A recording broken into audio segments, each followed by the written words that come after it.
Greetings, everyone, and welcome back to Breaking Bulletin, your premier source for critical global developments.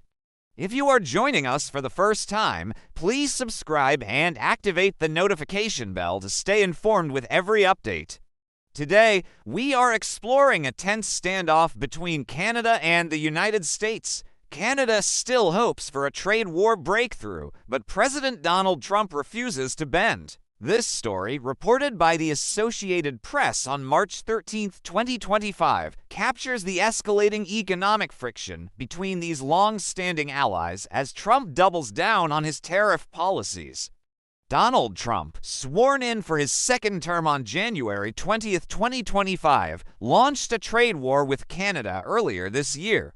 On February 1st, he imposed a 25% tariff on virtually all Canadian goods entering the United States, alongside a 10% levy on Canadian energy exports, according to a White House fact sheet cited by CBC News. This unprecedented move against a key trading partner was justified by Trump as a response to illegal drugs, particularly fentanyl and migrant flows across the border, though evidence linking Canada to these issues remains tenuous. Canada, heavily reliant on trade with the United States, has felt the strain. Statistics Canada data from 2024 show that 75% of Canadian exports valued at $582 billion go south, including 4.3 million barrels of oil daily, per the Associated Press. Prime Minister Justin Trudeau retaliated swiftly, announcing 25% tariffs on $155 billion worth of American goods on February 1st. Targeting items like liquor, appliances, and clothing, as detailed by CBC News. Despite a temporary reprieve, the situation remains unresolved. On February 3rd, Trump postponed the tariffs for 30 days after Trudeau committed to a $1.3 billion border security plan, including helicopters and personnel to curb drug trafficking, per CBC News. A similar pause was granted to Mexico, but tariffs on China proceeded with a 10% duty. This ceasefire, however, has not yielded a lasting solution. The Associated Press reports that Trudeau, speaking in Ottawa on March 13th, expressed hope for a breakthrough, stating, "We expect to be in a trade war for the foreseeable future, but we are working toward a constructive outcome." Yet Trump, during an Oval Office press event on the same day, insisted Canada must meet our demands fully, or the tariffs return and they could go higher. The roots of this conflict stretch back to Trump's campaign. In November 2024, he promised sweeping tariffs to address border security, a pledge reiterated in his January address to Congress, per Reuters.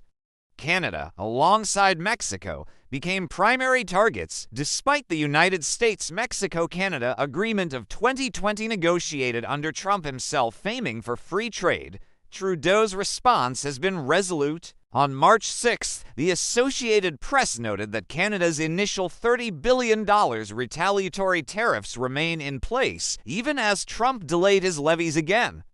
A senior Canadian official, speaking anonymously, revealed a heated March 12th call where Trump offered to reduce some tariffs if Canada relented. But Trudeau refused, demanding all tariffs be lifted. Per posts found on X, this hardline stance reflects Canada's leverage. Ontario Premier Doug Ford threatened a 25% surcharge on electricity exports powering over 1 million American homes. Per Reuters on March 11th, hours after Trump briefly doubled steel and aluminium tariffs to 50% that day, he reversed course following Ford's suspension of the surcharge, highlighting Canada's counterpressure.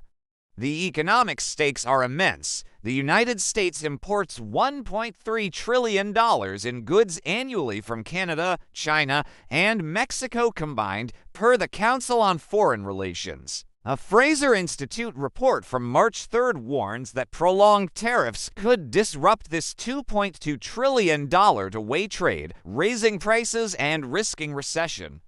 Canada's energy exports over 25% of United States oil consumption give it unique influence, yet its economy, with trade comprising 67% of GDP, is vulnerable.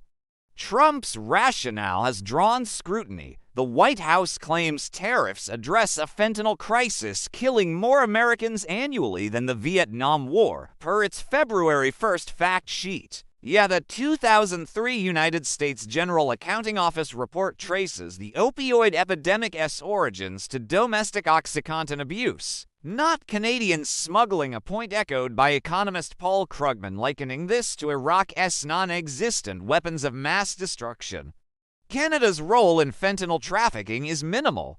A 2024 Royal Canadian Mounted Police report identifies China as the primary source of precursors, with most entering the United States via Mexico. Trudeau highlighted this in a March 4th address, per the Associated Press, accusing Trump of misdirecting blame while appeasing Russia's Vladimir Putin. Denmark's foreign policy lens offers perspective. Christian Subby Christensen of the University of Copenhagen told Politico in January that Canada's mineral wealth and advanced economy make it a target, but United States aggression risks NATO cohesion. Denmark, overseeing Greenland's defense, faces similar pressures from Trump's territorial ambitions, per earlier breaking Bulletin reports. Financial markets reflect the chaos. Reuters noted on March 11th that Trump's tariff flip-flops doubling metals duties, then retracting them, sent aluminium prices to a record $990 per metric ton, unsettling investors. A New York Federal Reserve survey that week showed consumer pessimism growing over inflation and jobs. Canada's retaliatory tariffs target United States pain points. CBC News lists American whiskey, furniture, and sports equipment among affected goods, with Trudeau urging citizens to buy Canadian to bolster local firms. Non-tariff measures, like restricting critical mineral exports, remain under consideration. The United States trade deficit fuels Trump's rhetoric. At over $1 trillion in 2023, per the Fraser Institute, he views tariffs as leverage, claiming Canada abuses the relationship. A charge Trudeau counters with data showing a United States surplus when oil is excluded. Historical ties complicate the narrative. John F. Kennedy's 1961 address to Canada's Parliament, quoted by Trudeau on February 1st, celebrated a partnership forged by geography and history. Trump's actions, however, recall pre-1913 economic divides, per CBC News, undermining decades of integration. Analysts see mixed motives. John Robert Clemenson of Denmark's Institute for Strategy told NBC News in January that Trump risks transatlantic trust, while Ian Lesser of the German Marshall Fund suggested political posturing. Per the Christian Science Monitor, Canada's resilience is tested. The Conversation reported on February 3rd that Trudeau is reviving a 1970 third option to reduce United States dependence, a strategy demanding harmony now strained by Trump's imperial tone. Public sentiment in Canada hardens. Hockey fans booing the United States anthem at NHL games, per the Associated Press, reflect a betrayal felt after Trump's annexation threats rhetoric. White House Press Secretary Caroline Leavitt amplified, calling Canada's concessions submissive, yet Canada holds firm. Finance Minister Dominic LeBlanc told CBC News on March 5th, "We are not interested in meeting in the middle. The tariffs must go." This defiance, rooted in sovereignty, contrasts with Mexico's quieter tariff delay strategy, per AP News. The global ripple is clear. China's 15% tariffs on United States coal and gas, per Reuters, and Mexico's planned levies signal a widening trade war, with Canada caught between alliance and autonomy. This is Breaking Bulletin, delivering thorough analysis. Canada still hopes for a trade war breakthrough as of March 13, 2025, but Trump refuses to bend, locking to allies in an economic stalemate with global stakes. What are your thoughts on Canada's strategy to outlast Trump's tariff pressure? Please share your perspective in the comments. I look forward to your views. If you found this report valuable, please like this video, share it with others, and subscribe for more in-depth coverage. Thank you for joining us. Stay informed, remain engaged, and I will see you in our next update.